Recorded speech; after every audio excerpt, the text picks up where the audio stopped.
Supposed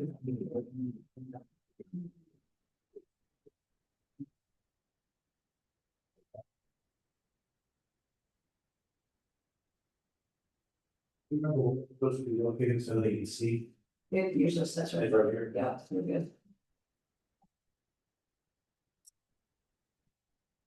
Right. Yep. You have an extra one? I think I gave mine away. Here, I got an extra. So you got an extra one? Yeah. Maybe you want to do it. Oh, no. Just thinking.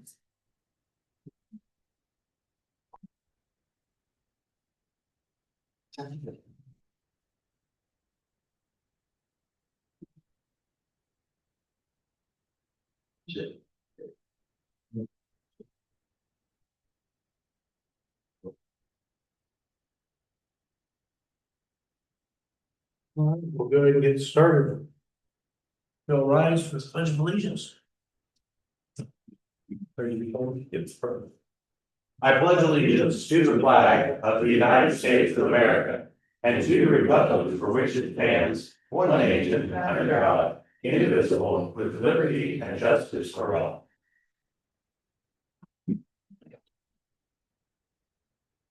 Mr. Phillips.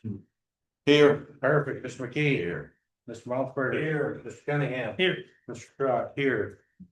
We do have quorum this evening, so I sent out the minutes from the last couple of meetings. Do we have any questions on those? Someone want to make a motion to accept the minutes? I make a motion. Mr. Maltzberger makes a motion to accept the minutes. Mr. McKee seconds the motion. All in favor? Aye. Any opposed? 5-0. Man, that's what we talk about, bipartisan work right there. So we have before it says we said last time during the we talked about AI data centers and battery energy storage. We got that those passed up to the up to the commissioners, and if I'm not mistaken, they passed them along with a moratorium on it. And I promised the public and as well as ourselves that we will be looking at these even further on it. So with water zoning, if you go to the one that says water zoning, AI data center water zoning. And by the way, just so that those who love to troll our Facebook page and our videos, no, it's not an amendment. That was just what the person wrote down. It's been talking about that. Nobody's playing any fast ones on anybody, so those Facebook pages can go and start typing away on that. It'll be entertaining to watch that. So we're having a study session on that. Everybody understands, we're having a study session on this. We're not passing any zoning ordinances or anything like that. So on that. So Mr. Maltzberger had been looking through this for us to be able to get it. And then I also asked a individual that one would say probably knows water. How many years have you been doing water, Mr. Hargan? 39. 39? That's almost as old as I am. So when I was just a twinkle in my dad's eye, you were probably thinking about getting into the water business. So I asked Mr. Hargan to come talk to us about water. He punches holes in the ground in order to get water for what all do you cover? Right? Residential, Ag, commercial, municipal. so he can punch a hole in the ground and he knows a few things about water. So I didn't know, can you kind of give us like how much water do we have in Fountain County? Well, so it was after the drought of 12, so I think it was in 2013 that we sat in here. And it's supposed to be in the zoning. I couldn't find it online anywhere as far as a high water use, a high water use application. There are certain parameters that they have to follow. And I will not find it. I could not find anything either when I looked. I know we sat in here, 2013, 2012, 2013. But it was right after the drought when all the irrigation pivots were going in. And the concern at that time was there's just not enough water in Fountain County to sustain the irrigation pivots.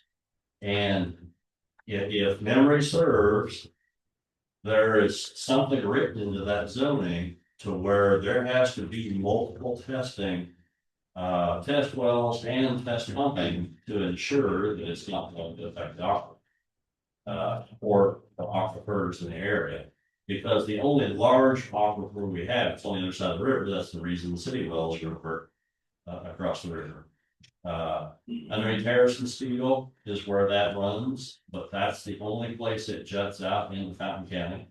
Everything else is on the other side of the river. So I've got,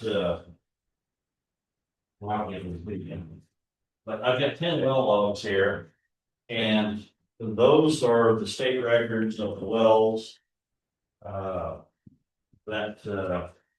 It's roughly a mile around that proposed site that we're going to do. And the highest flow rate 70 gallon a minute, which is a mile and a half west of that Claypool farm on the Rayburn farm. But 70 gallon a minute, we can need 10 times that to do the 700 gallon a minute. That water is just not there. So when we, and you guys feel free to jump in on this. I'm trying to picture, it was floated that we're gonna have 1 million gallons of water a day. That's 700 gallon a minute. So that's 700 gallons every minute of every hour of every day. Yep. That's a lot of water. That's more than what's there. It's just not, So one, it's more than what's there. So then, let's say you punch a hole in the ground, get that little rig that, sticks the little thing in here, you bore down. Can you suck more than's there, or what happens? Like, I don't know how that works. well, you'll start pumping whatever Mother Nature will give you out of the fractures. It's all bedrock through there. There's no sand and gravel veins. So it's all bedrock. And you're only going to get what she will give you. But what will happen is over time, and what they'll have to do, if this is going to be a 2,000 acre project, they'll have to have 100 wells over that entire project. But what that's going to do is going to lower that water table for miles out. It's just going to de-water. So you could punch holes. I'm picturing a square, on that, so you can start punching holes every 100 feet. But no, you couldn't be that close. You probably have to be a quarter mile apart. So a quarter mile apart. So then they may have to punch holes elsewhere in order to bring water in. Well, if they're gonna have a 2,000 or 3,000 acre parcel there, that's gonna be under panels and everything else, if they're gonna have that, if they're gonna try and swallow all that up, they can do whatever they want on that property at that time, once it's given permission to do this project. But the big issue is, and they just passed this within the State House, that if I drill a well, I take the water from you, and you don't pipe water, I have to shut my system down until I can give you water again. Except if this is a government project, a state project, or a quasi-government, which would be the league, that they're immune from that rule of law. So it doesn't matter if they de-water the whole area or not. And there's 2 wells on that farm right now, and you have those well logs, and one well is 10 gallon a minute, the other's 13. That water is just not there on that 500 acre parcel. That water is not there. How deep are you talking these wells? The deepest one that I was able to find was down at the fertilizer plant, and it's 240 feet. But see, Shawnee School is right up there in the north end, and one of their wells is only 8 gallon a minute. So they cannot stand to have that water table pulled down any at all, or they're not going to have any. Now, is it possible, are there any like hidden aquifers that these companies would know that we don't even, like areas that somehow they would have the technology to know that, hey, there's something down there these guys don't even know, and we'll use that? So the technology is there. And I've got that technology I've had for about a year, and we're finding water that no one knew existed. But whether it's under that parcel, I can't answer that. But what we're finding is the water that could be there, there's no way to know how long it's gonna last. It could just be a pocket. We don't know if there's any recharge to it. And these wells are 600-700 feet deep. And this is a totally different animal when you're talking pumping 24/7, 365. It's not like your house where you get up in the morning and you run some water, or even a hog farm where you go out there and walk the hogs in the morning and evening, or cattle farm, same thing. This is ongoing, nonstop. So not only do we have the issue of the water withdrawal, and since I've been aware of what's going to happen is happening, of course, my phone's been listening. So everything that pops up is all about the data center. So virtually all these data centers, they'll come in and they're going to tell you, yes, we reclaim all of our water and we recirculate as a closed loop system. But the problem is they still cannot cool it enough, which in turn is why they need 700 gallon a minute or 1 million gallons every day. And they're using that water to help cool their cooling system. But what they're finding in some of these other places, and Michigan City is one of them, with the Amazon side, they're having PFAS going into the surface water. But this PFAS, it's really become a big thing with the EPA because there's no way to mediate it. So if we have 700 gallon a minute coming out of the ground and going across whatever for cooling, and it's going to be dumped to a ditch, creek, stream, whatever the case might be, there is no, on that particular property, there's only one ditch at the south end, down there by the old fertilizer plant, that can even take any water, but not 700 gallon in. That's massive. It's coming and going, but what some of these other sites are coming into, these project managers are talking about how safe it is and how all, they'll promise them the moon, and then after the site's up, then they're finding out, well, once they got the permit, they're doing. Ink's dry, then. Yeah. Yeah. What'd you say? I said, once the ink's dry, it's your problem, basically, kind of thing, sounds like. So what regulatory steps do you know of that would be like a checkbox that they should have to jump through before they put one of these proposals together? Say, we're gonna build this, we're gonna use 1 million gallons a day. Well, what government steps, what EPA steps, what hydraulic studies should be done to determine whether or not this is even feasible? Any and all. I mean, I don't mean to do it just like statement, but anything that you can do to ensure that we're going to be, we're going to be protected. But the real issue is the state owns the water. We don't own the water. We have no water rights. It doesn't matter if underneath your house or your house, it doesn't matter. The state owns the water. And so if this is a quasi-government agency that's going to initially get that permit, and then they sell it off to Joe Blow or Pierre or whoever they're going to sell it to, they still fall under that initial quasi-government agency. And so they have to follow that rules. So there is laws in the book that says that the state of Indiana owns the water underground. But what really baffles me is why they even chose this site to begin with, other than the transmission line being right there, because they should know that water's not available. At 700 gallon minute, even if they wanted to pipe it from Attica, they still couldn't. I don't think Attica could supply 700 gallon minute. I could be wrong. I guess I've been wrong before, that water's not there. Once the water gets on site, no matter where it comes from, where does it go then? Yeah. That's where soil and water should really come into play. We don't want this stuff dumping into the dishes. So if there's. What do they call it? Geothermal? Yeah. Sometimes they pump it up one well and back down another well. It's too much heat for geo. Generates way too much heat. I'm not sure what you're saying. The data center, the heat that produces is more than what geo can handle. Well, I'm just thinking, you're saying, what do you do with the water afterward? I'm just using geothermal as an example. Oh, have injection wells to put that water back in. Yeah, what would you do?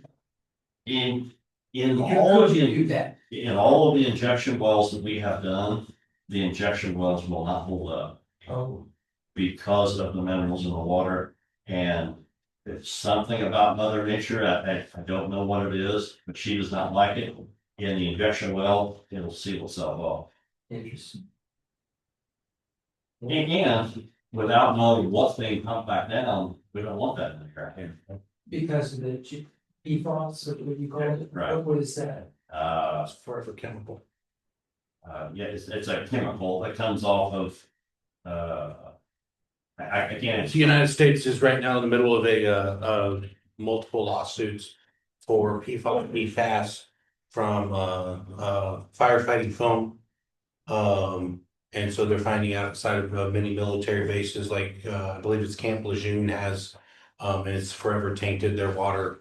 You can't pull it out of your, there's no way to filtrate it out of it. So. Okay, interesting. And just for whatever it's worth, they're also trying to spray human manure on some farms in Texas, and they're finding that in the human manure. And it's poisoning the ground with the PFAS.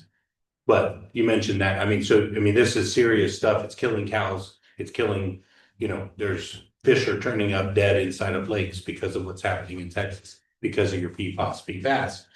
So then, you didn't mention it, but I was saying when you said that, I'm like, I didn't even think about that of what's in the Sure. in that. So then can you talk about, so to use, I'm picking a spot, does the water up at the water that's south of Covington near my place, does it touch the water? Like, can they suck water if it's up by, you mentioned Shawnee School, if they're up at Shawnee School, will that make mine possibly go dry? Is there interconnection? Like, does that make sense? Maybe It's so far away, I can't say. Okay. But the type of wells that those will be in the bedrock, they'll be in the sandstone shale, possibly some limestone. But if you've ever driven down south in the interstate and where they have blasted, and you'll see those layers of bedrock. And in the wintertime, if you're driving along, even around here, if you're driving along, and you'll see little icicles hanging out. And so those are just cracks and fractures and fissures within that bedrock.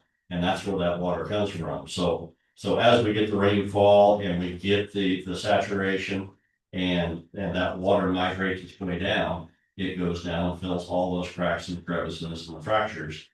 And then when you drill that hole, that water comes in. That's how you get your water. You mentioned the drought of 2012. How far behind are we right now in rain? Oh, I have no idea. But it was drier now than it was in 12. 12 was just a short drought. This has been going on 3 years. But there's a whole lot more to it. Because we have spoken of this at the Farm Bureau meetings, and Illinois there's a guy that I need to get a hold of him. He's getting ready to do a pilot project. But everyone is pattern tiling their fields. And so this inch of rain that we just got, well, that's great, except it's going down to the pattern tile and going right to the ditch. And so these shallow aquifers are all drying up. We can't keep up with the number of goals that we have at their wells have no dry. Get money to do And so they're getting ready to do a pilot project right now they're going to gate those outlets in from their tile and see if that will help recharge the water. Yeah. So I don't know, we've got a lot of things going against it. How deep are these wells that they're putting into these facilities? It's all going to depend on the geology. And how, Every area is going to be different. how deep is the bedrock there? You say they would have to go to? You said they'll go down to bedrock for their wells. I don't. And on that clay, Wells again. on that Claypool farm, how deep you think that is? Where It's right here. I was just looking at Kyle, right there.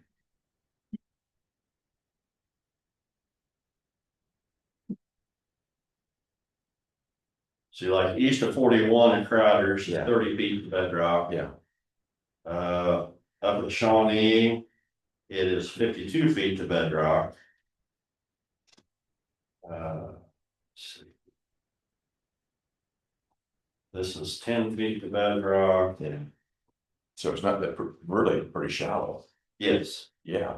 Because I think mine's a lot deeper than that. I Yes. can't remember what it is exactly. It's about 120 some odd feet, I think. And I was gonna pull your pictures on here, but I thought, yeah, you're a little bit outside. I know, Well, you know, I'm pretty But, close you know, to that that. area, Is that right? Yeah, Brandon Crowders. I'm but just still, a little east of there. Okay, Kyle's got enough water. He's only 70 feet deep. Yeah. His water's gone. exactly. I mean, he's got will water. they stop treat that well, or will they blow on down? Oh, no, the water will have to come from the bedrock. There's nothing above it. No, I mean, will they try to go down into the bedrock and keep boring down into bedrock and go even deeper? Oh, yes, yeah. You know, So basically, the depth of the well that they can put in is only limited to the amount of money they want to throw in the hole. Sure. how thick is that bedrock? Does it go on forever then? All the way to the manhole. Okay. So like that, the field fertilizer plant, it's 26 foot to bedrock there. And that well is 214 feet deep. It only gets 14 gallon minutes. There's just What's the recharge around there? 14 gallon minute. But how long can I pull 14 gallons? Oh, you can pull it endlessly. Oh, then, okay, that's the endless number. All of these flow rates are continuous. Okay. Continuous pumping to be able to tell what Mother Nature will let you have. So the 30 right there at the Claypool farm is 30 feet to bedrock.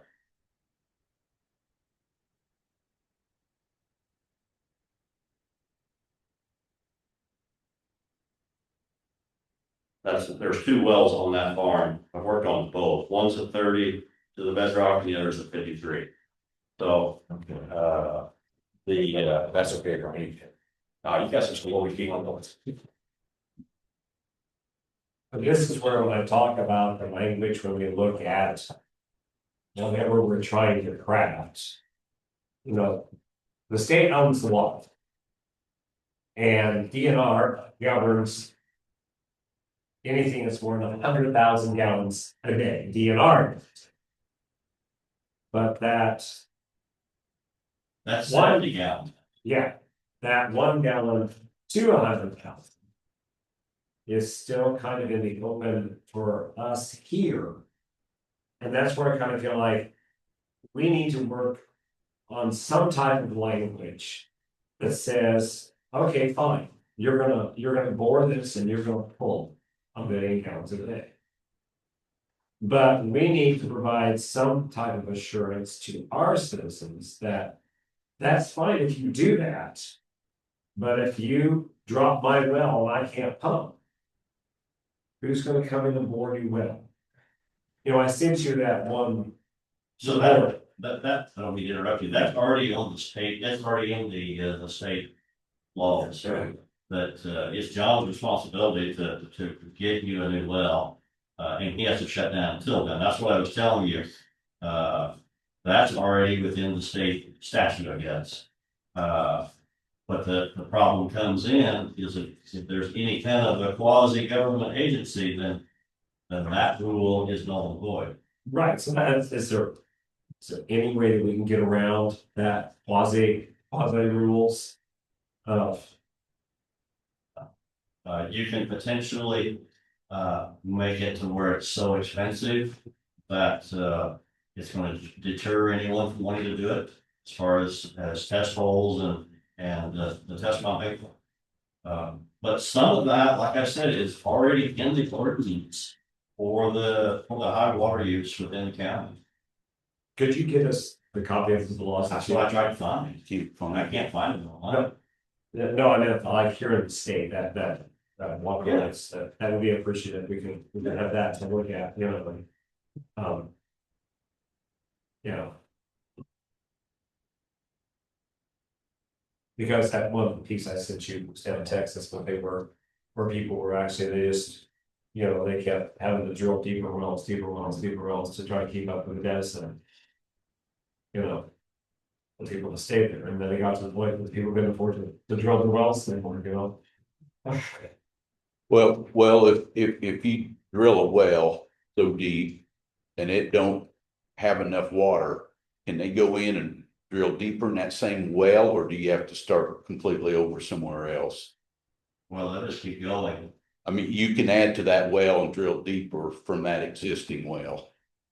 The ones that they currently have, Well, if you drill one 100 feet and you find out it needs to be 200, can they go right back down in that same hole and make it deeper there, or they gotta move over and drill a new one?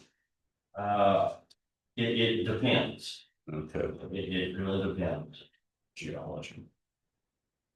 There's a lot of variables that go into play on that, but it just depends. okay, I hate to say that, but every hole can be a little different. okay. He should work for the government.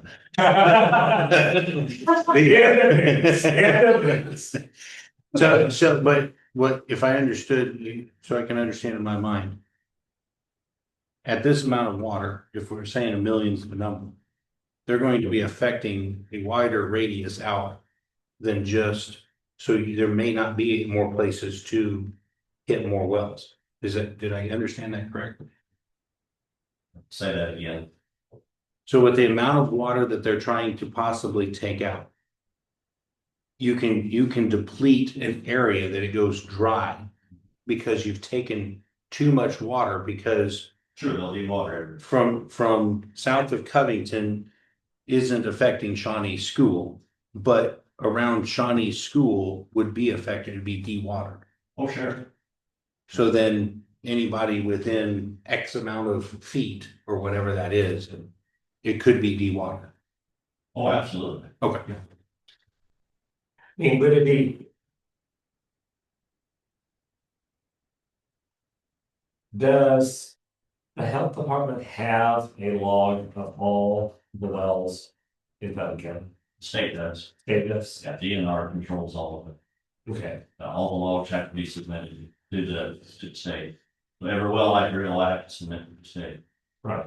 So there should be a way, some way for us to accumulate every well in Fountain County. Oh, yeah. You know, because I feel like at the start of this. That if we put together the information, not that it's gonna change the outcome, but put together the information that we've got, I'll pick 5,000 wells in Fountain County. Okay, and here's all wells, where they're all located, what the flow rates are supposed to be. So that when company X comes in to do this. At least we can say, this is what we were at the beginning. Before you came, because you yourself said that. Once it's underground, we don't really know exactly where everything ties together, because. You could be sitting over here like my well's 230 feet deep, you know. But maybe it's some way attached 10 miles upstream, downstream from where the one is that they punched one of these holes. Sure. And suddenly, I never had a problem for 50 years, but now suddenly my well's coming by. And the weather hadn't changed, I'm not pulling more water. So then at least there is something there, we can come back and say, hey, guess what? this person and this person and this person, they've lost their wells. And the only new variable that came in was when you came to town. But that, so this goes back to the drought 12, that was the reason we set in here that year. That we proposed this, and they basically copied what Benton County did. But Benton County, I don't know if you recall back in the drought 12, but Benton County, all the irrigation pivots that were running, they ran the town of Templeton dry. They dewatered the entire town, and so they had to shut down. And so the DNR comes in, and they will measure all of those wells. And they get a benchmark of where that water level is. And then once they see that it's pulled down, they shut them off. To avoid anyone being out of water. But to do it on a county level, that's gonna be tough. It's gonna be real tough. It'd be very expensive to do, especially when the DNR is already doing it. All you gotta do is just call them and they take care of it. But everything is online and you can see every well in Fountain County. And it's all mapped out. You probably see your well in there as well. Now I will say that they're about 5 years behind on the data entry. So when you go to look, think, well, where's this well at? Why isn't it here? Well, the interns only work so hard, and you know. That ordinance should be in the commissioner's minutes if they go back through those years. I mean, the commissioners have to approve that, so it can be, unless it's lost someplace in the commissioner's minutes, but it should be there, I would think, John, so. Well, it depends on how did they pass it as a zoning ordinance, which then got replaced? I'm almost certain it was. I'll talk with you on that to be able to try to find that in our, on that, because, I mean, you guys hashed that out. Probably Jack and Dave said the solar panels are 2009. Well, maybe by that time, Janet. Right. So they bought them really well. Say that one more time. With the solar panels, I don't know. I don't know what the lease is saying. So what's the possibility of them going well? How old would that?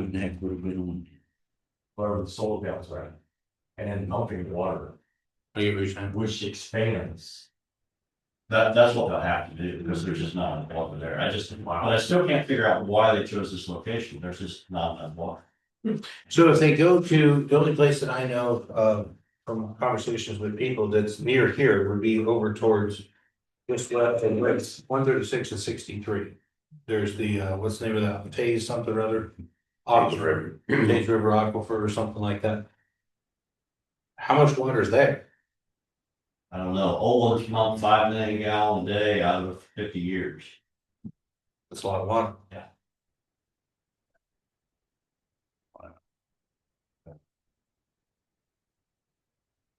But then other places are looking, Lafayette's looking at getting.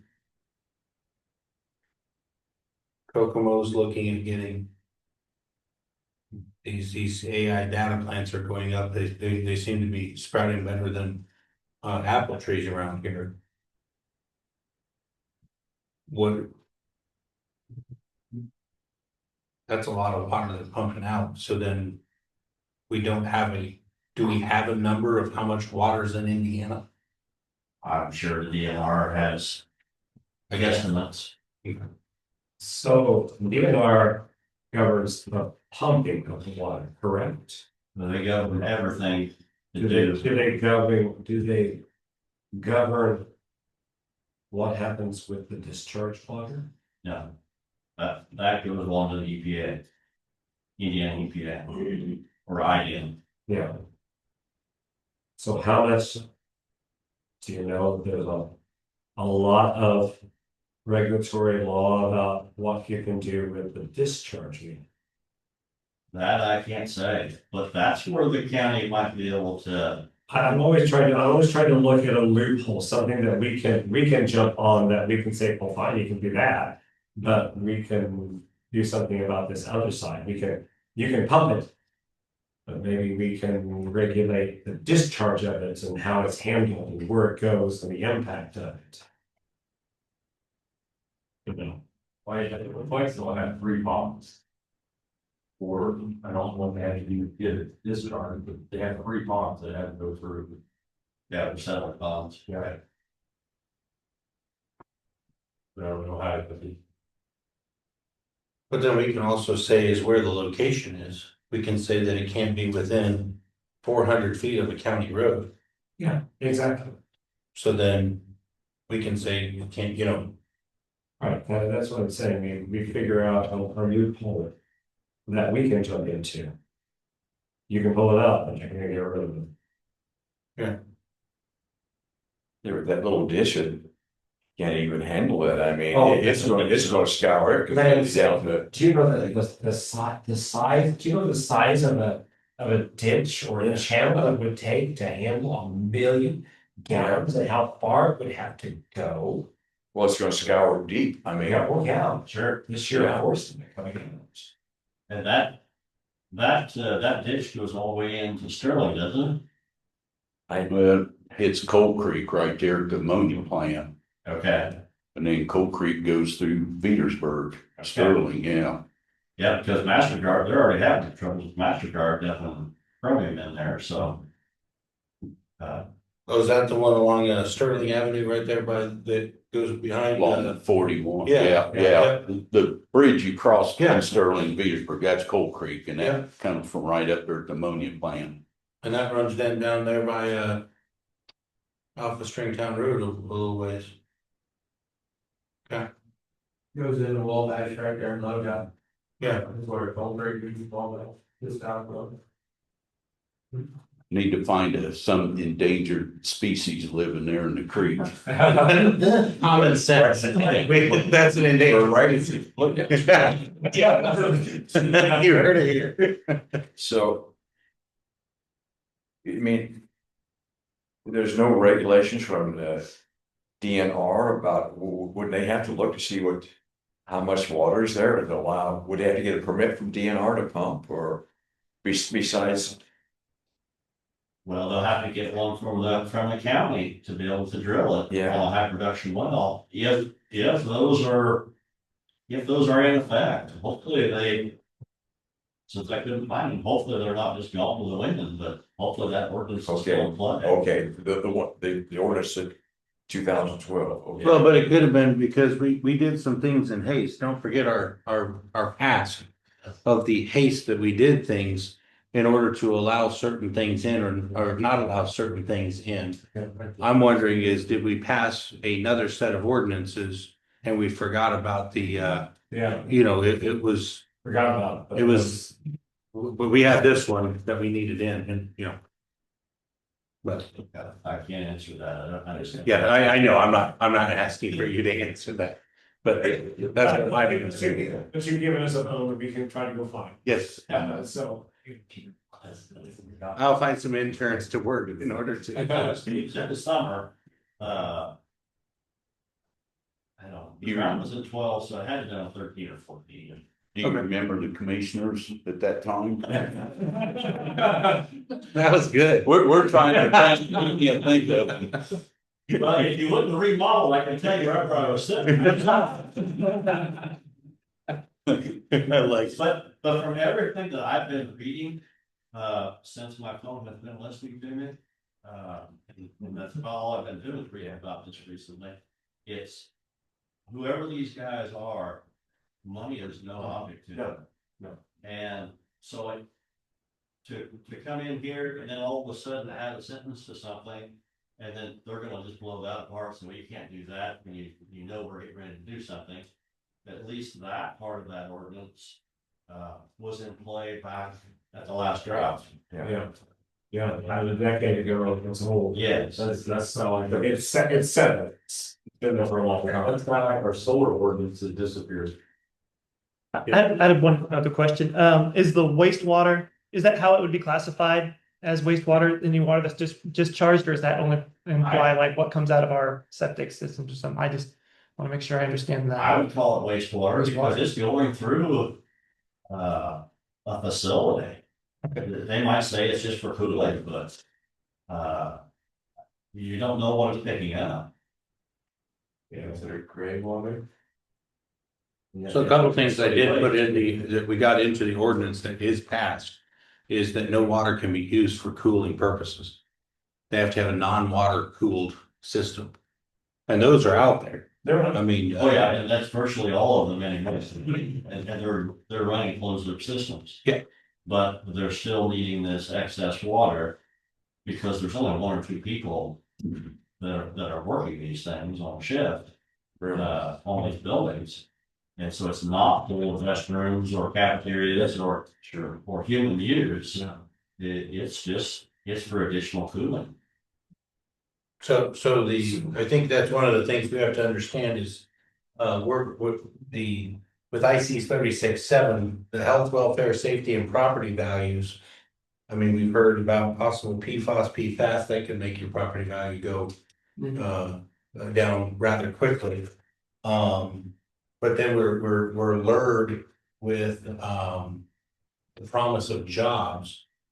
And there's 1 or 2 people, and that's not I mean, that's less jobs than, that, I mean, 1 or 2. That's what they said about solar panels too. Correct.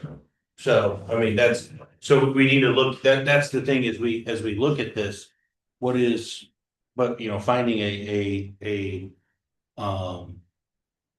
finding a business that is, somebody that employs 20 people, good paying job, I mean, that builds value on that. Yes.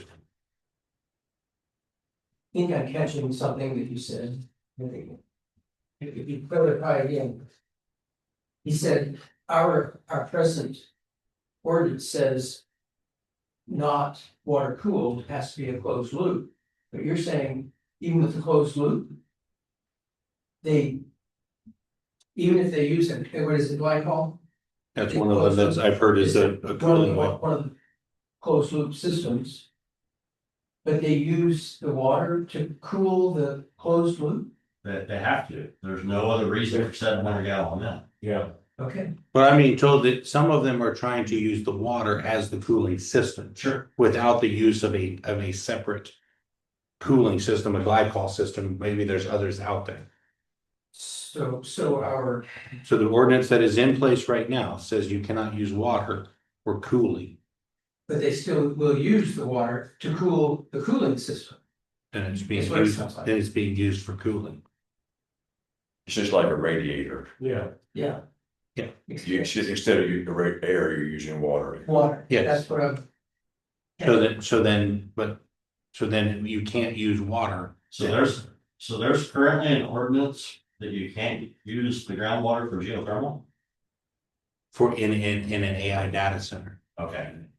Say that again, John. You can't. The ordinance that we have in place that we passed Oh, out of the agency and passed up to commissioners, Yeah. which if I understand they passed, I wasn't, I haven't kept track of it. I passed it up. Yeah.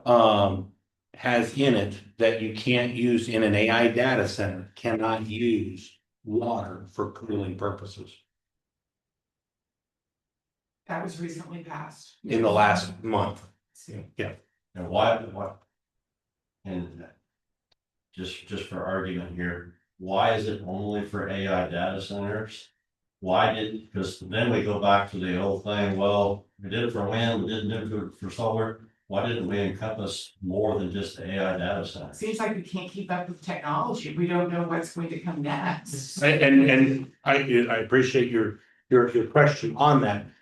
That was placed in front of us that this was coming. So to have that we got ahead of it. So then it was brought to our attention. Mr. Maltzberger has been telling us about it, and then more people have come forward about the water issue. I'm more than willing to have the discussion about, and I don't have all. In the western United States, these data centers that are going in, not the ones that are currently in progress, but some of the ones, but a lot of them, the language in those communities has been as a net neutral. means you can't take more than you can return back. It's in that position. You can't just like take and take and take. You have to take, it has to be balanced out. And it forces the project development to put them to say, hey, here's our plan, here's our geothermal studies, here's all of our hydraulic studies. This is how much water we're gonna pull out, this is what we're gonna do with it, this is where it's gonna go, this is how we're gonna recapture it, how we're gonna bring it back. So we're keeping that, not just keep taking. That's what these net neutral projects have been. And the laws that have been structured around that in the western part of the United States. And are those data centers following those? I have not tracked any of that down to see where that's at, you know. So looking at a water ordinance in zoning, I don't know I don't have all 11 memorized, all 11 articles memorized. But I don't remember a water zoning ordinance of what you're speaking of. Not that I don't think it happened back in 2013 or 2014, but what is currently considered zoning for the county of Fountain was from 8/27 of 21, if my numbers are serving me correctly. That's the latest update. And I don't believe we have one. To your point of keeping up with technology, I would love to see something like that. That's why I'm having this discussion, because I think we need to have this, because water is a precious commodity. It's kind of necessary for life. Even Mountain Dew that my son loves to drink has water in it. And I like clean clothes, so we have to have water. So I don't think we currently do, but that's where the conversation is moving forward. So to your point of why is it in AI data center? Because we looped it in quickly. Now we can have the conversation in order to be able to flesh out and I hope I can get a hold of that ordinance that you guys have already fleshed out back in 12, 13, 14. So we don't have to recreate a wheel. But if we have to, I'm more than willing to keep the ball rolling in order to make that happen, because you can't grow beans and corn without water. And I like sweet corn. Has anyone been in contact with the project manager of this project, this facility to tell them that there is not enough water, or? So the communication is, I would use the term lacking, would be, probably the best way I could use, was for terminology is scuttlebutt. So far that they're looking at a specific place. Has any documentation coming into the planning or zoning office? No. But keeping my finger in the air in order to tell the direction of the wind, that seems to be a national way of this happening, is that things have already been put into place for these things. And then the counties, the communities, sorry for the descriptor, caught with their pants down. And I'm not gonna have it that way. We're gonna do things orderly. It's Fountain County. I like the county. And I wanna make sure that we protect the health, welfare, and safety and property values of our great citizens. That's why we have zoning. How can we get the DNR more involved in controlling the discharge of this water to be able to protect our natural resources? As in, a deer comes along and drinks that water comes in contact with fish and leaches through to those shallower wells that we have. We grab a well, just like tiling the field, we lose static in the water table because a field is being tiled. Well, in that area for pumping 1 million gallons a day, it's going to add static to that area of contaminated water. So I think, are you asking help me out with this. So are you thinking is this like something that would be in place of like a ordinance against forever chemicals, or are you thinking something that's Yeah. or are you thinking, in my mind, you had a juncture in the road you were talking about, and it's not faulting you. I'm just looking at your pattern of logic. you were talking about it touching fish and deer and it sounded like poisoning them, and then you talked about a static level of water, which would be a more hydraulic type of thing, is that correct? And it's livestock as well, and I mean, those people are drinking water out of those wells. The main point was how can we get the DNR more involved in the discharge of this dirty water that they're going to be, using. One of the things I have found to get organizations involved, such as the DNR or IDEM, is that we have people like yourself that would be able to bring those things to us. I'm not putting the onus on you, but I don't understand it. I'm not trying to talk for these guys here, but I'll use this as maybe a case in point. We don't understand water such as, Brian does, but you guys touch this every single day. I mean, and so on that, so gaining that information, so then we can then collate the information for us then to send it over to attorney would be an expert in order to write it the correct way, so that DNR or IDEM would be more integrally involved if that were to come to Fountain County, or whatever that may be. If we need to hire, I just got the budget for 2026 and I set it up because I knew some of these issues, back to your point, ma'am. On it, we have a way to fund for getting consulting fees for information on this, expert opinions. Not calling you not an expert, Brian, but going above, way and above and beyond people that have more degrees past their name than a thermometer, and being able to get those facts, because we find Fountain County. Does that answer your question? I'm because that's what we can do here is the APC, the Advisory Planning Commission, can create the ordinance in order to, if the company like this comes, then that triggers IDEM and DNR or whatever organization needs to be involved. Does that make sense? Does that answer your question? Yes, I believe so. Okay.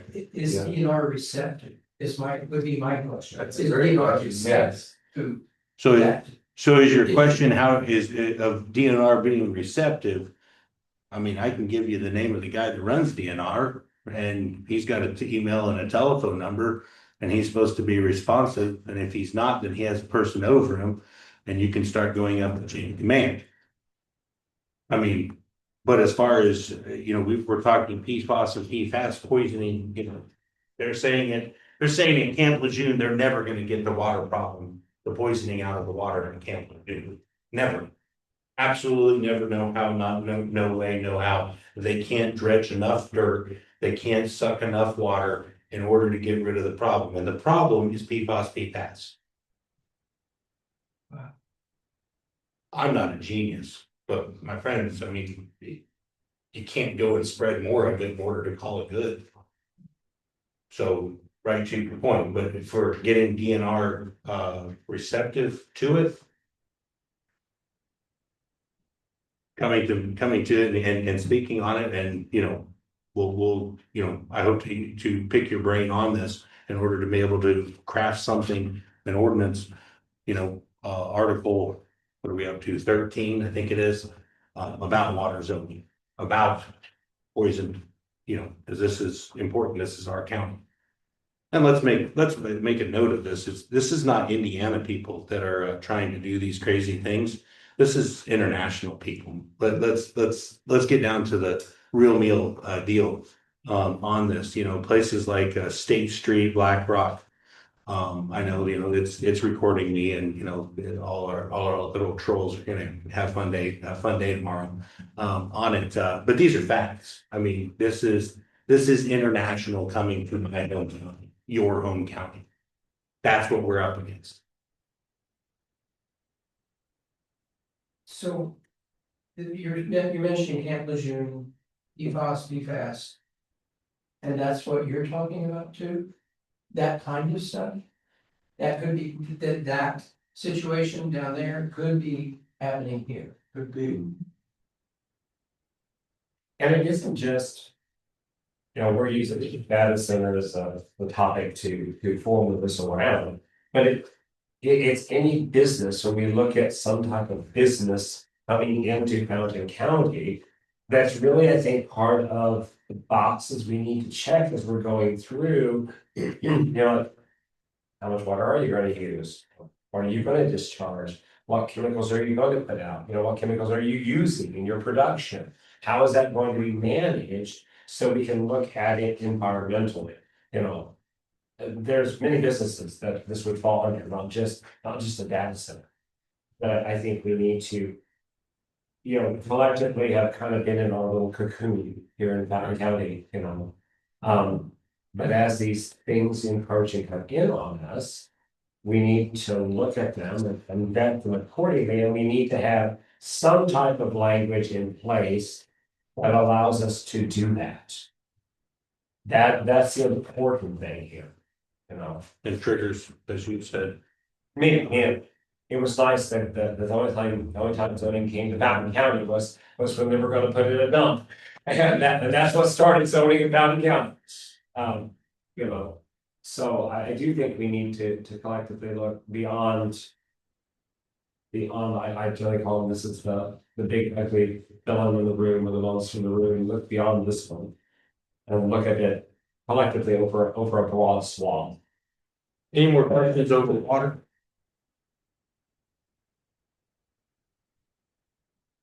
I think we need to have more discussions. And I will, if you don't mind being in contact, be able to get, Yeah, would love to hear, you know, as you talk about these things, because this is how we're going to be able to, we're collators of information in order to put it into a hopper, in order to form it, in order to then get it off to the experts, in order to then put it into an ordinance, in order to then be enforced here in the county.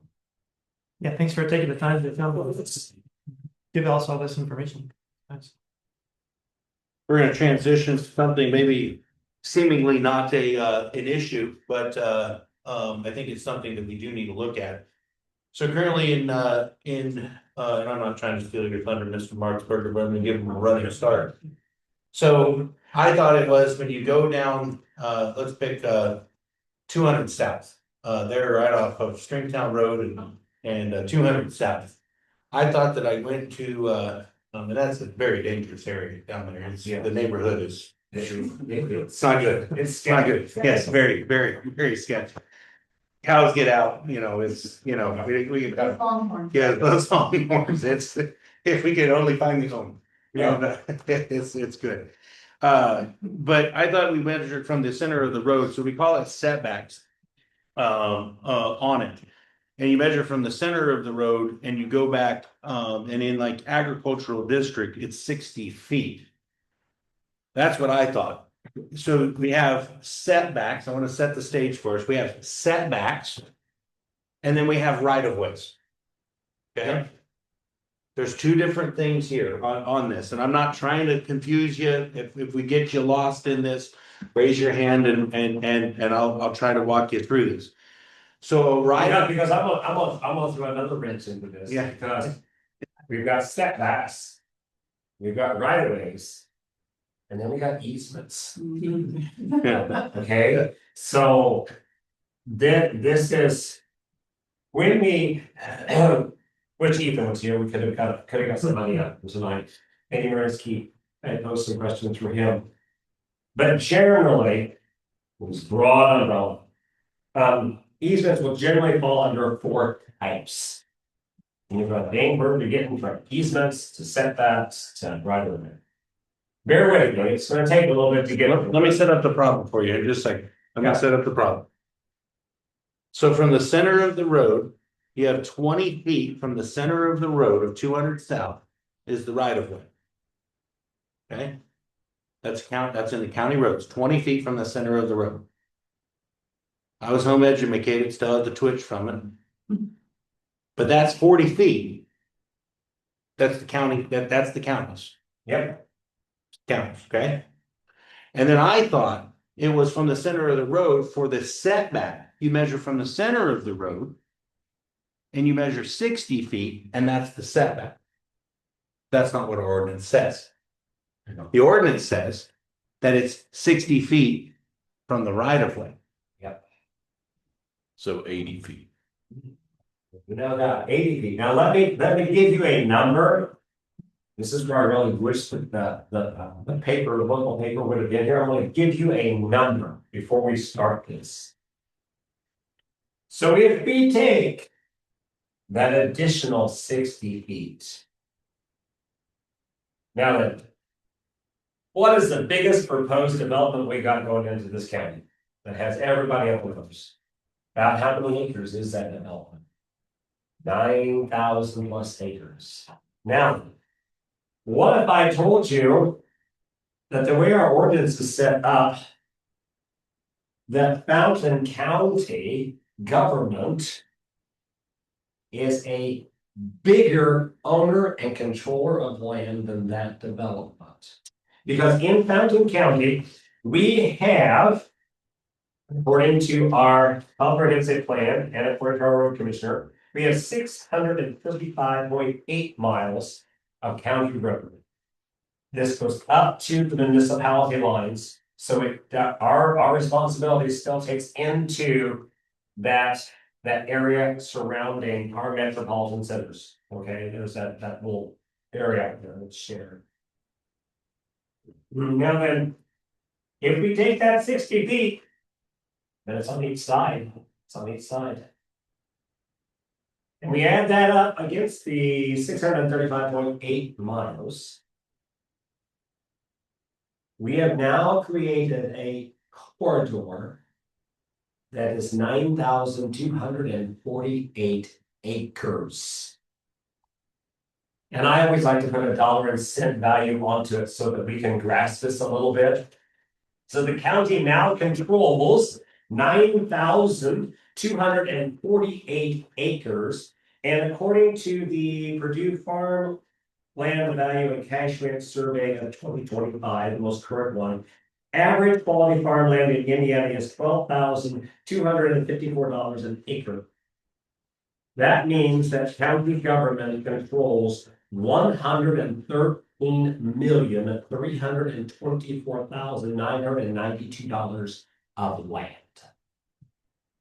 And this is where it gets into where we're going to talk about there's easements. So when we look at an easement, it's generally divided into 4 basic categories. We have express, and that's where they are written down. You know, if somebody had a roadway to get to a landlocked piece of land that it went through your property, it was written on your deed in abstract that there's an easement for them. Then the other type is implied, and that is created by circumstance. By what? Circumstance. And then there's easements by necessity, and that's unity of ownership. Generally, like you're severing out and you're parceling up. Dad died and we divided up into 3 parcels and we had to get roadways to go through. So that's separating in there. And then the 4th general type is a prescriptive easement. And that's just where somebody has been doing the same thing forever and ever and ever, 20 years, and they can document and prove they've been crossing your land for 20 years. And so that's a prescriptive easement. But the one that concerns me the most is the number 2, the implied, created by circumstance. So when our ordinance was written, we had this right of way, and that's state law. That comes from the state house. That's 20 foot from the center. And if the county wants to change it, there's a whole bunch of stuff that you gotta do to go through to change that right of way. But that right of way is there for the road, it's there for the ditch, and it's there for the utilities to run. And I surveyed 50 different locations in Mill Creek Township, and the gas lines, the telephone lines, and the power poles, all within that 20 foot from the center of the road, that ditch area. I'm certain there's probably a few areas that don't, but they all fall within that same category. But what happened is when we put this into our ordinance, this 60-foot setback, we now have created an implied easement. And I know why the people that, when they put together that ordinance, they looked at that because utilities, gas lines, anything major, they need a lot of space to run it. It isn't because in the ag area, we're worried about somebody building a barn there or a house, God forbid. Yeah. So we're not gonna go through this because there's a lot of language in here, but I think it's important to kind of go through that, so we kind of know where we're at. And what the implications are there, and what I feel like the remedy should be. Because everything is based off of a comprehensive plan. And somewhere in here, I've got the actual page number of our comprehensive plan. But it talks about, we want to be a predominantly agriculture community. We want to preserve that part of our heritage and our culture and our community. So that's really the important part here. So I scratched my head when I'm looking at this 60-foot setback in agriculture, the A zone area, agriculture. I scratched my head at why on earth, if our comprehensive plan is supposed to be our guiding document, and we are an ag-based community, why are we taking that away and putting in essence, an implied easement? By the circumstances that we created in this document. Pause for 1 second. So we all understand. So if somebody comes in agricultural district, according to our zoning ordinance right now. If you come in and you want to build a building or you want to do something, there's only a few things that you have to meet. One, if you're putting in a humble abode and you want to put a commode in your humble abode, you've got to have a septic permit. You gotta send it off to the health officer and they gotta sign off on it. They do their little song and dance and then they send it off. They have to get a floodplain checked by a floodplain administrator. Gets on the computer, does their wizardry out there on the computer, on the internet, and they do their thing and they check to see if they're in the floodplain or not. And then we check the setbacks. There's a lot of people that are getting tripped up because they have applied that are not getting tripped up because of these setbacks. Because they're trying to use their property, all of their property. Keep going. Yeah.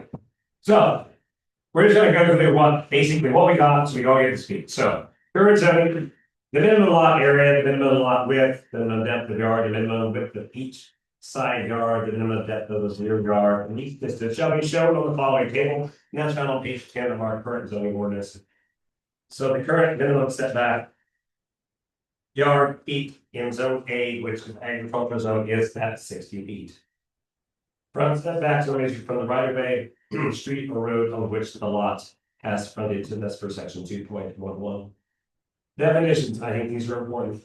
Front yard, the space not containing any structures or storage areas between a structure or a storage area and a public way, street, road, or right of way. Setback is the distance between the right of way of the public way and the principal or accessory structure. And a right of way is a strip of land occupied or intended to be occupied by a public way, pedestrian way, crosswalk, railroad, electric transmission line, oil or gas pipeline, water main, sanitary or sewer main, special landscaping, drainage swells, or other specific special uses. And I did include in here the current Indiana code right of way. We can go through that if you want. But it basically gets into what would be needed to change that. If the commissioner so wanted to change a right of way. I want to draw everybody's attention because under Indiana 811 and excavation safety, that's IC 8-1-26. Indiana law governs excavation near utilities and established as a tolerance zone for digging. You call 811, anyone planning to excavate must contact 811 at least 2 full business days before digging. This service notifies utility companies, which will then mark the approximate location of the underground lines. Tolerance zone. The tolerance zone in this is a horizontal area equal to the width of the underground facility plus 24 inches on either side. Hand digging within the tolerance zone, you must use hand tools to carefully expose the utility line. Using mechanical excavation equipment is prohibited in this area to prevent damage.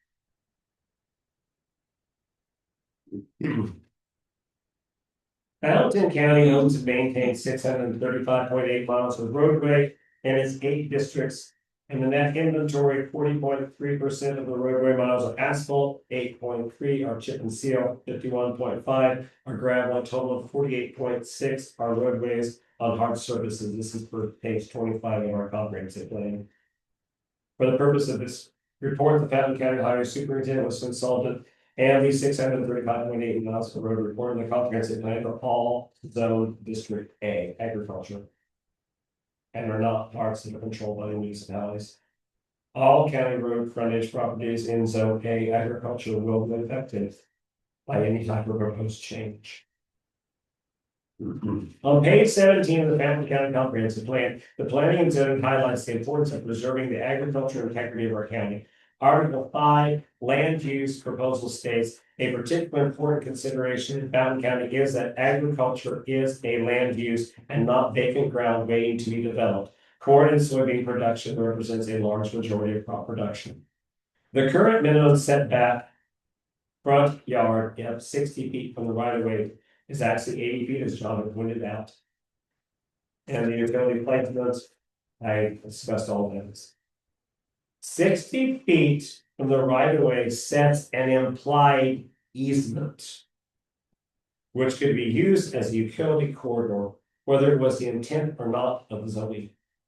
Mandating to citizens of Fountain County that they cannot build or develop this land provides open opportunity that it can be manipulated by developers under the auspice of public welfare. So let's use that as we're discussing that tonight. How can they move all this water? Well, guess what? Our current zoning gave them 60-foot swath on either side of a county road. 80. And 80 total, we gave an additional 60. We gave an additional 60 when we wrote it. That was really nice of us. We said, come on in. You can move water pipelines across there. No matter how big it is, you can put it on there, you can use it. Even if you didn't want a giant pipeline in front of your house. CO2. Guess what? Clear path, move CO2 across your land. We gave it to them. A reasonable proposal, considering all the aforementioned path, is to return the majority of the control of this land back to the citizen owners. We must first remember that it is zoned agriculture land. Using IC 8-1-26 as a guidance, the 24-inch tolerance adjacent to the right-of-way would justifiably make a reasonable setback on agriculture land to 2 feet. We gotta have a 2 feet buffer before we dig, according to the Indiana code. And this would place the distance from the center of the road, including the setback, to 22 feet. Some might say that this is too close to the road. But assessments of current structures predating the zoning of Fountain County. And multiple examples can be found where farmers built their barns and their sheds right up to the road because they didn't want to put in the driveway. They just need to get off the road and into the barn. So there are multiple cases, even in Oak Creek Township, where this exists.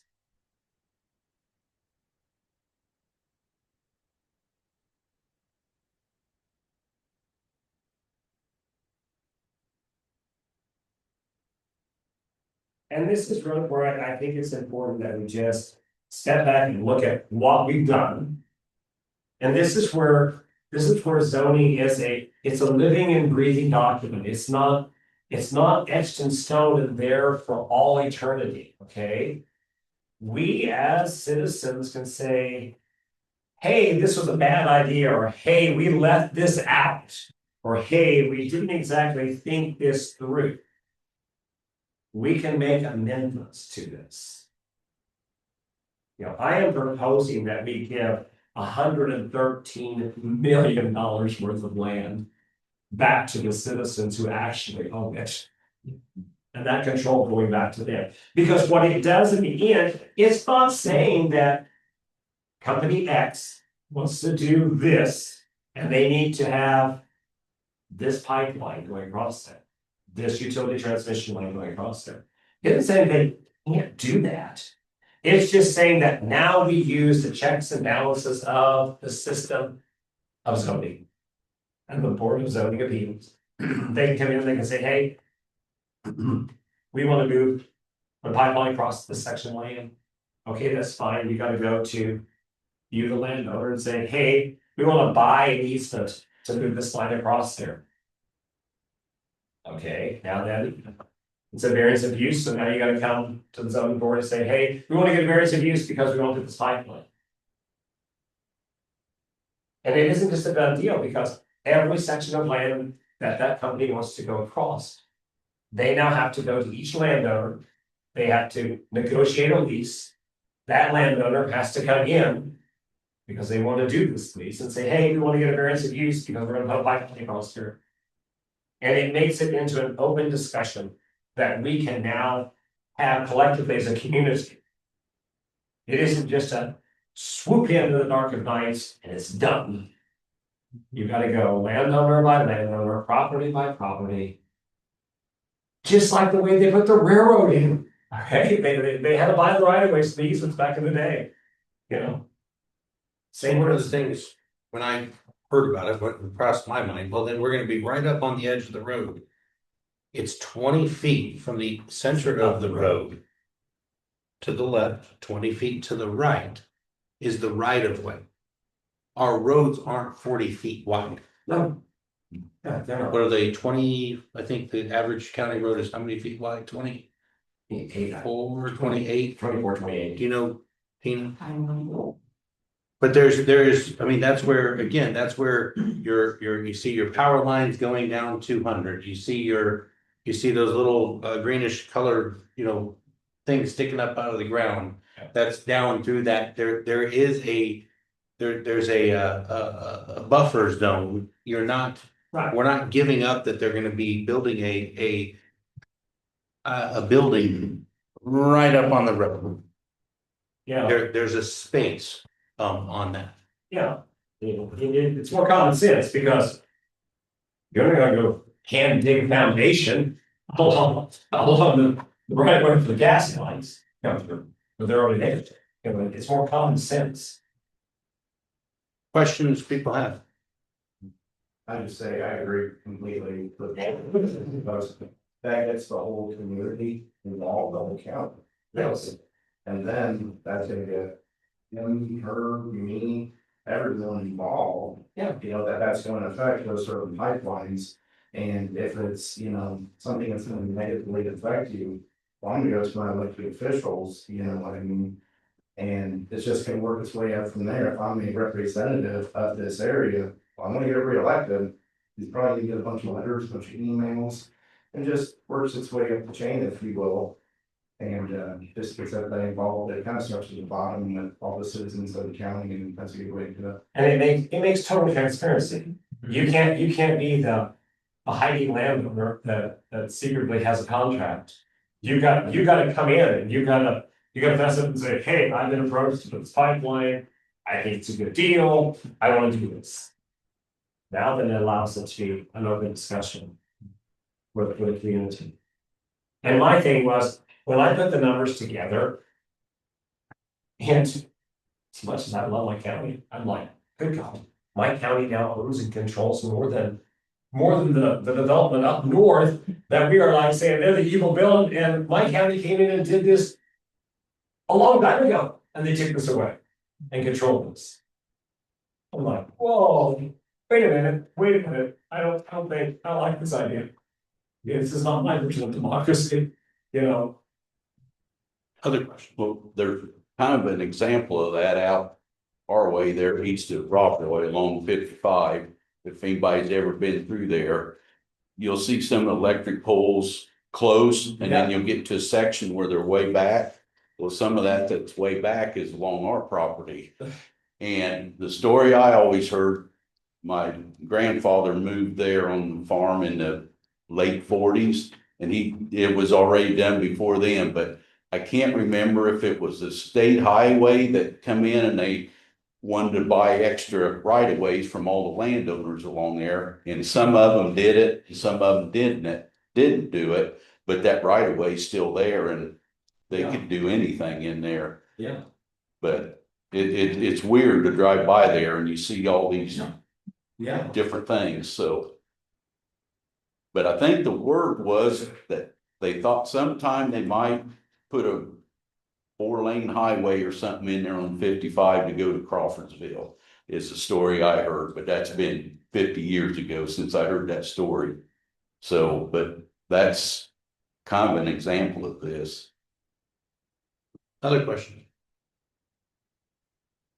Was this just an oversight? Like, was there any reason given when this was originally proposed? I don't think it was, an oversight. If we understand how our zoning had been crafted and the people that came in under their goodwill to craft the zoning, I think there was full knowledge what they were doing. There was full knowledge there. They knew it. We were just naive. We didn't look at the bigger picture of where this was going a decade or 2 decades down the road. They had a really long game when they started with this. We're just kind of Johnny come to the party.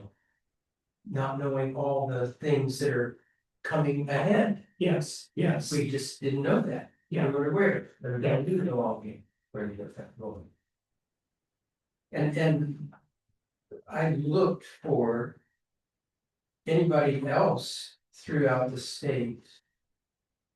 Their 60 feet is unusual. Well, that's something they do like in Tiffany County. And the Denver Metropolitan, they make this nice big setback, so the houses sit back up off the road, it's nice and pretty, and they got plenty of room for utilities, for water and septic, and if they gotta put in a new big septic main, well, they got gobs of space to do it, they don't have to worry about it. I heard that it was 20 to 35 is what was at one website, I think the state said common was 20 to 35 feet. Not 60. Yeah, it's just excessive. So if somebody had a building they put in 50 years ago that's in this setback area now, and somebody wanted to come in and put a line or a pipeline through there, would they have the right to tear that building down on somebody? I think you put up like we use that house that's built on my farm, from my mother built that house. And it predated our zoning by 2 years, the original zoning by 2 years. But it sits in that space. It sits in that space along 100 West. It sits in that space. And so I was told that you'd have to go ahead and apply. If you want to do anything on that, you'd have to go in and apply for a variance, But the same thought that occurred to mind was, well, what if somebody wanted to put a line through there? And it's pretty good as it is now.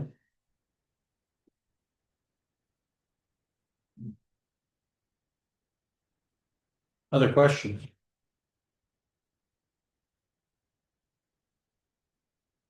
Comments?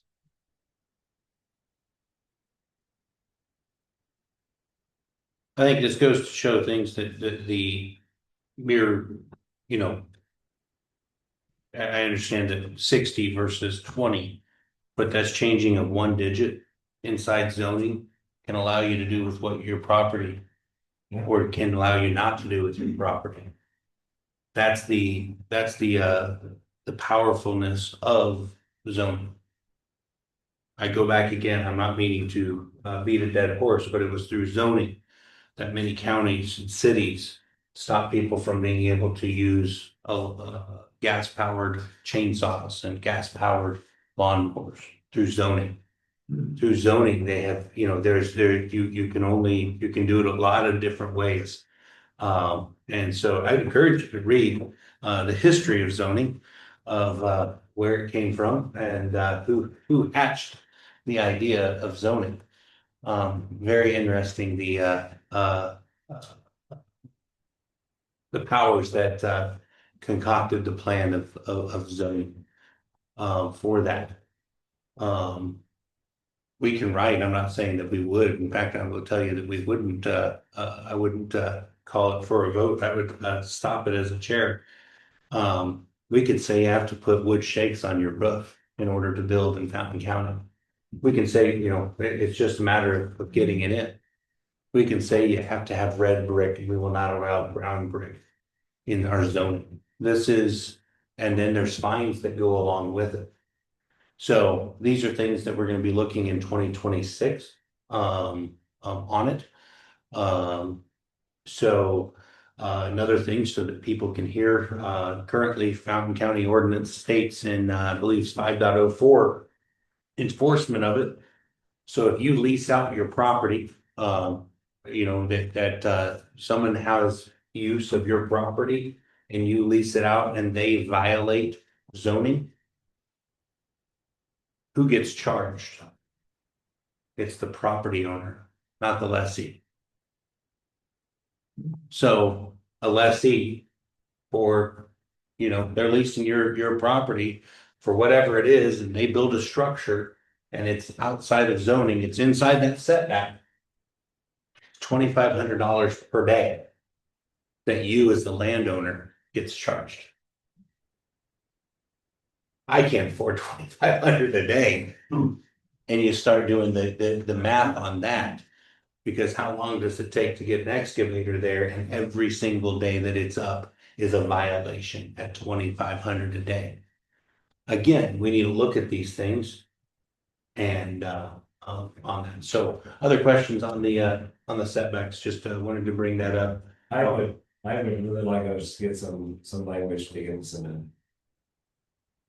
So in that, so they're in the, to use the term amendment, it would be a proposed change of the zoning ordinance. Yes, and we can work on that. I think we need to get to a few more things, get to comfortability, bringing in of, like the highway department to get, other pieces together. Is it exactly going to be, I'm not saying it's going to, but it looks like here you're saying is that the setback is 2 feet, from it.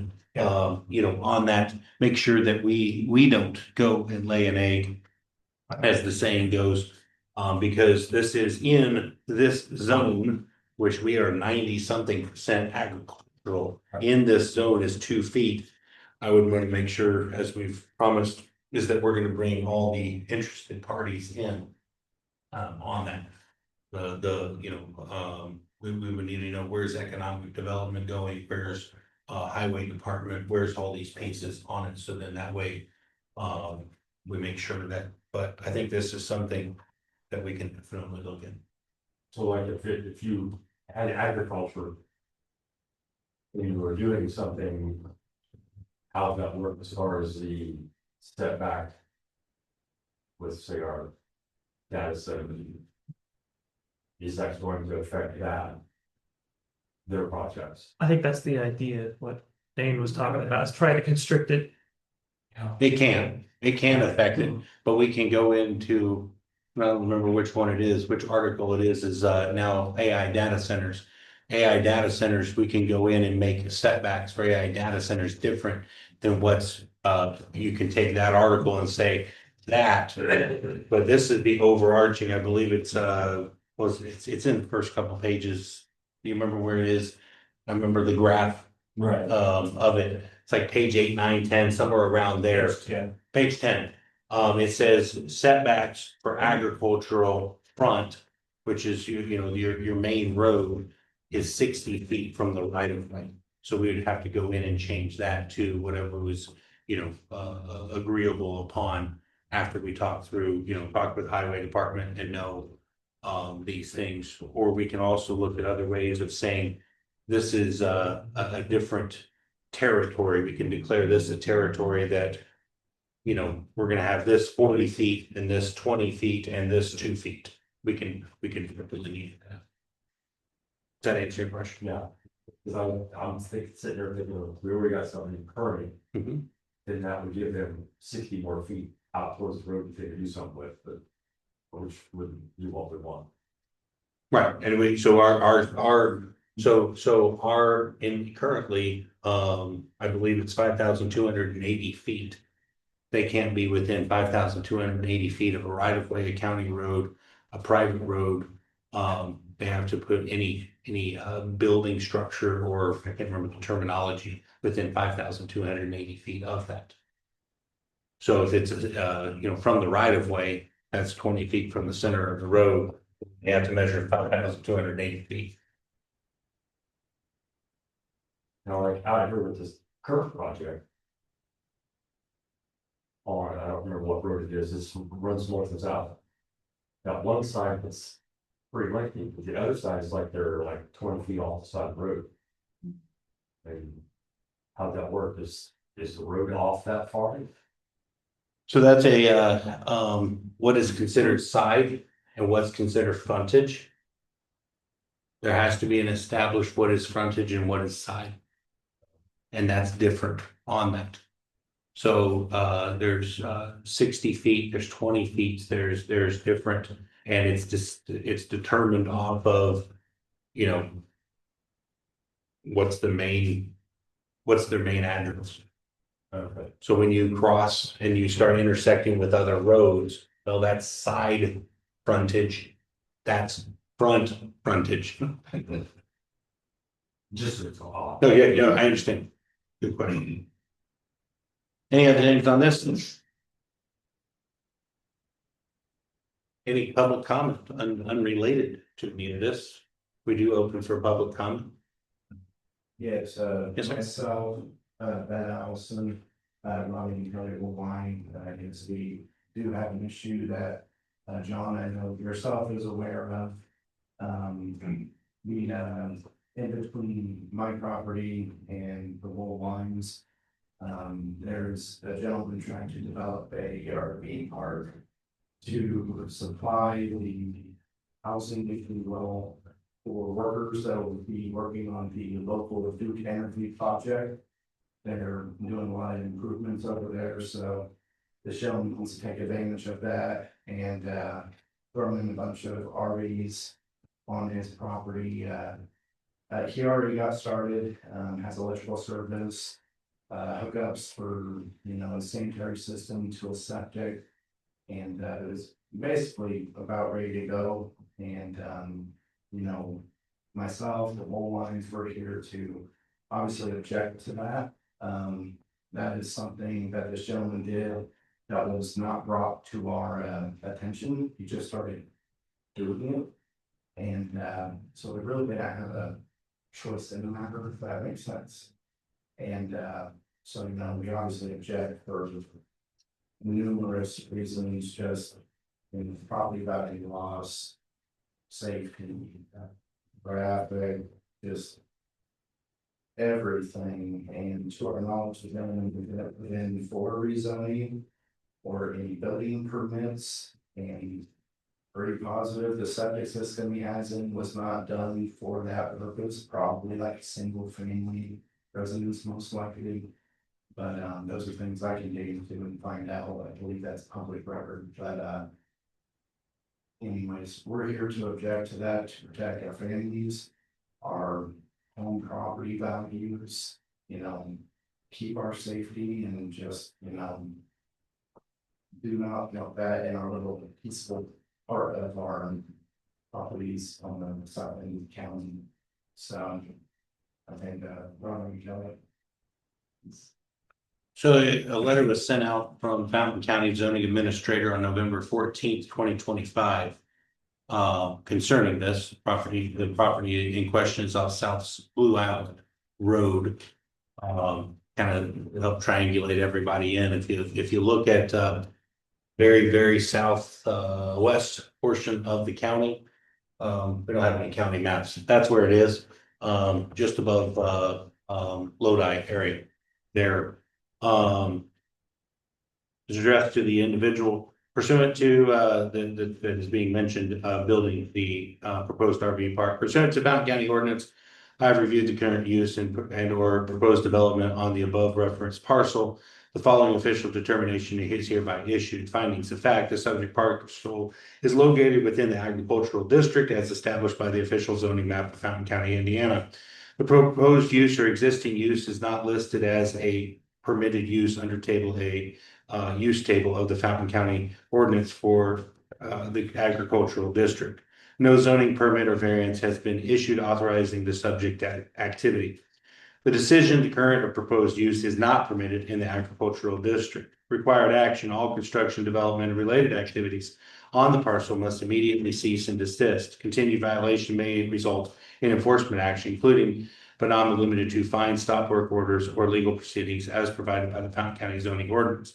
Available remedy, the property owner may file an application to rezone the parcel to a district that permits the intended use. Rezoning applications are processed through the Fountain County Advisory Planning Commission and may require a public hearing. Contact this office for application materials and procedural guidance. This decision is final unless appealed in writing to the Fountain County Board of Zoning Appeals within 30 days of the date of this letter, which was dated November 14th, 2025, in accordance with ordinance procedures. Sincerely, zoning. Yes, ma'am. What is the likeliness to get that second change? I would hate to give that's, I don't know how to answer that question. What's the address of this location? 4050 South Blue Island, Photos? 4050 South Blue Island. Hang on. On the electric. Okay. So we in navigating this, we hear your on this. So if there were a zoning change come before us, you will have, so if the property owner were to file a zoning change, you would be notified. You are an adjoining property owner. You have a right to present to us. He has a right to present to us as well. Then it goes from the APC, us Advisory Planning Commission. If we vote in the affirmative, we have three ways that we can find. We can say we agree, we disagree, or we have no opinion. And we send it to the commissioners. There's another public hearing that has to occur. It's publicly notified. We have to have 10 days, 14 days, whatever it is, public hearing on that. I understand you have photos. I think it would be best that we don't show photos on it. So then that way there's not a possible accusation of tainting the well, as the saying goes. Sorry, I'm going back to the water on that. If you understand where I'm headed on. So There's a process. there's a process. 2 hearings, ABC, and then the commissioners meeting like we were at last Tuesday. Yes. And both boards, if you will, would have to approve of his rezoning application and then go through the building permit process, et cetera, et cetera. So to delineate that out, we could say no as the APC, and it goes to the commissioners, and they say yes, it's a go. We say yes, it goes to the commissioners, and they say no, it's a no. We're an advisory board to flesh out. That's where the drama happens, is in front of us, for us to be able to flesh out, to use the term loosely, of drama. For good reason. Yes. If he would put in for. If it were to be decided. But there's also a way that for any decision that's made by a county in zoning, a person can appeal to the Board of Zoning Appeals. And say, I don't like that decision. And then the Board of Zoning Appeals meets and they can decide. They're the proverbial Caesar with their hand, you live, you die. So then if it does go to zoning, and that would be have to be zoned, that parcel would have to be zoned business. If that were to happen, then there are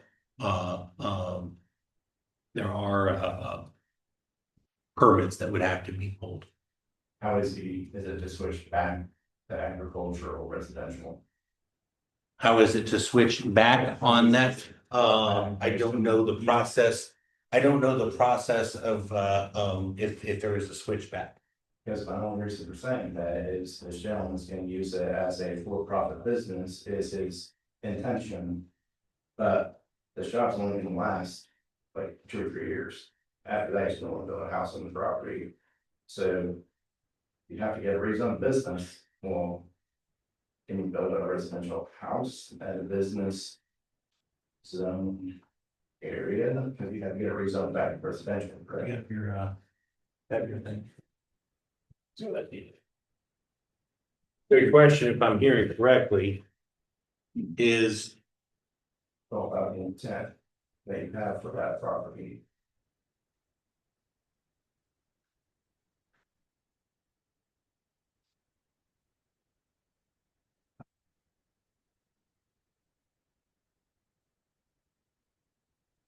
I'd have to look through it, but let me look through it and see that's a good question, and there would have to be a ruling made on that. But to switch it back, I don't know if it's possible. One zone other than agricultural, is it possible to go back to agricultural? I'm not sure.